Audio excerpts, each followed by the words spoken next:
All right, guys. Welcome back to the GSMC Golf Podcast presented by the GSMC Sports Network. We're talking about the RBC Canadian Open for this week, but we're going to be talking about how the short field of the RBC Canadian Open is kind of showing up kind of the problems in golf that we're having right now. This field has only Rory McIlroy, really. He is the only player in the official World Golf Ranking top 10 to be in this field, and it feels like it's been a while since we've had guys get up for a tour event that's not a signature or a major.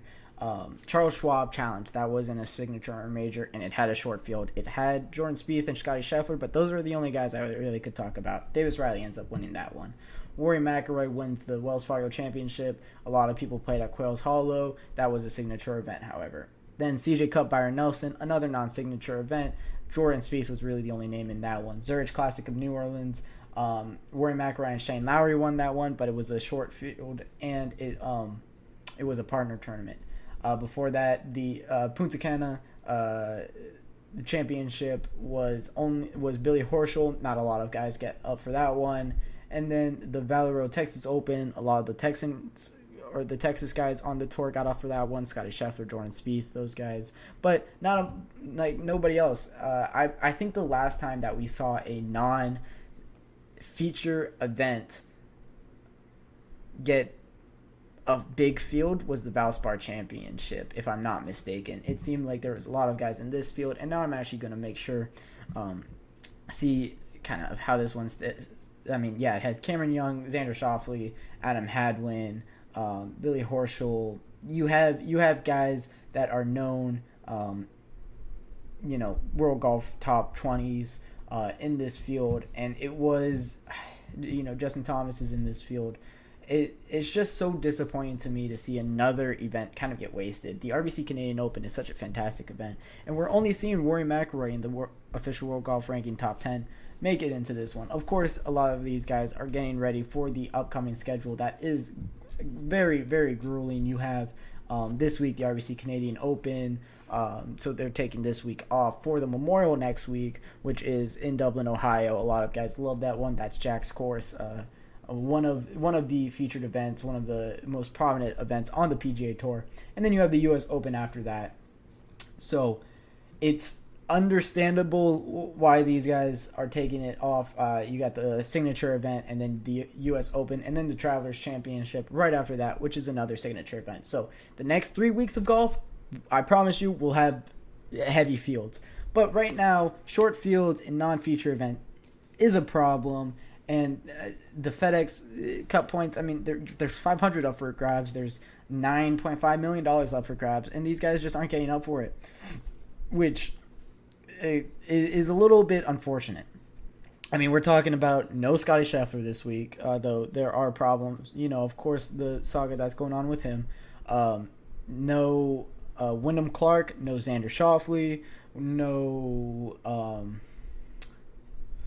Wyndham Clark, no Xander Schauffele, no Victor Hovland, no Ludwig Oberg, no. I mean, these prominent official World Golf Ranking guys. Actually, now I'm gonna pull up the list, see, because it's so disappointing, and this will really show you. We don't have Scottie Scheffler, Xander Schauffele, Wyndham Clark, Victor Hovland, Ludwig Oberg. Of course, John Rahm's not on this one. He's over at the Live Golf Tour. No Patrick Cantlay, no Colin Morikawa, no Brian Harmon, no Max Homa. We do see Sahith Theegala, Tommy Fleetwood, and Keegan Bradley are in this one. No Hideki Matsuyama, although he's injured. No Russell Henley. No Matt Fitzpatrick. No Cameron Young, I believe, is not in this one. No Jason Day is in this one. Justin Thomas isn't in this one. Jordan Spieth isn't in this one. Sam Burns is Tony Finau. I mean, it's so unfortunate, and it's so sad to not see fantastic golfers not be playing, the week in and week out. Of course, they're trying to save themselves for the bigger events. Of course, you have we talked about the upcoming schedule: Memorial, U.S. Open, Travelers Championships. All three of those are big events, one of them being a major, two of them being signature events. So there will be people in the field for the next 3 weeks, but I would love to see these guys playing every single week. I mean, just a few years ago, I believe we saw stacked fields in every event because it was so hard for these guys to win an event. They were trying to win at any one that they could. The CJ Cup, Byron Nelson was having full fields. I mean, you had the Wells Fargo Championship had full fields.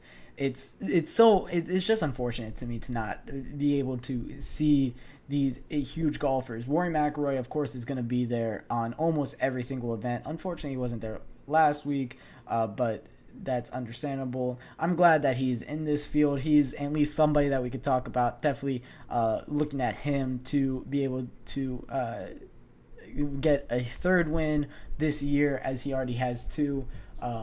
But right now, I mean, the guys leading the way in the bet lines, you have Rory McIlroy, Sam Burns, who is 7 under. That's why he's up there. Tommy Fleetwood, who is, I believe, 3 under. He is third to win this one. I mean, you just don't have big names in this tournament, and it's very disappointing to me. Somebody who likes to watch these golf tournaments week in and week out. It's hard to get up for this one because nobody's playing in it. These guys are running in threes, and the best pairing that we saw today was McIlroy, Pendrith, and was Nick Taylor their third, I believe. I think it was Nick Taylor who was their third, and that was probably the best pairing that we saw today. We also had Sahith Theegala's pairing, who was a feature group today, but it was just so unfortunate to not have these guys really be fighting like you would be used to them doing, in recent memory. So hopefully the next 3 weeks can put an end to this kind of constant short fields that we're talking about. Last week was a short field. The week before that was, of course, the PGA Championship, but the week before that was a short field. And I believe the Wells Fargo Championship didn't have that big of a field, although it's a signature event. So disappointing. Of course, we do want to see the best players in golf play week in and week out. This is another. We could bring up the merger in so many different aspects, but I think this is a good place to do it as well. Talking about how imagine we add Bryson DeChambeau to this field, and I know he has the mixed reviews. A lot of people have different feelings on Bryson DeChambeau. However, you can't lie. That guy sells tickets, and he definitely is somebody you want to see play golf on a week in and week out basis. So imagine you add him to the field and Dustin Johnson, and just those two really, and that's leaving out. You don't have John Rahm, you don't have Phil Mickelson who could be in this field. You don't have a bunch of these live golfers that we love to watch every week. Cam Smith, Brooks Koepka could have been in this field. Tyrell Hatton. It's unfortunate that we're not seeing these big fields, and the merger would help us with, add 5 more guys to this field, and it's even that much more exciting. And then it makes your signature events even more entertaining as well. Imagine the Memorial next weekend when you have the full field of everybody, and then you're adding the major field too. I would love to see that. However, it just seems like every day we're going further and further away from that talk. So maybe one day soon, hopefully one day soon. We talk about it so much about golf recently, but I think it's worth talking about because you have so much riding on it, really, in my opinion. So that'll wrap it up for talking about the short field. It's a little bit of a bummer one, but you got to have the talk. I really want to get back to seeing those days where you just have stacked golfers in every single tournament. So hopefully we get to that soon. But we're going to take our third break here, and when we come back, we'll be talking about Live Golf, giving you an update and review of what's going on over on that side.